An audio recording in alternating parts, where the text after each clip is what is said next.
Yes, sa wakas, nakarating na tayo dito sa Pilipinas. Thank you, Lord, for the safe flight. At nandito na tayo sa OFW lands. For OFW only lang talaga. Char.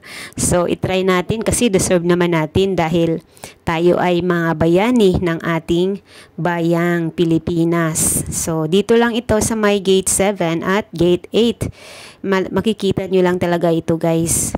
Ayan, nandito na tayo sa loob. Bago tayo pumasok dito, mayroon pong login dyan. Magla-login kayo sa my entrance. So, ilagay nyo kung saan kayong bansa nang galing. So, libre talaga dito, guys. Libre lahat. Mag-enjoy kayo dito habang kayo ay naghihintay ng inyong pag-alis or pag-uwi. Pwede kayo dito magtambay kung kayo iuwi sa probinsya at kung kayo naman babalik sa ibang bansa. Meron din ditong charging area na free talaga siya, guys. Siguro wala naman magnanakaw siguro dito kasi may CCTV naman makikita. Charing. Pero babantayin lang talaga yung mga cellphone nyo charger. So meron ding board kung makikita nyo kung anong oras na yung alis nyo, mababantayan nyo.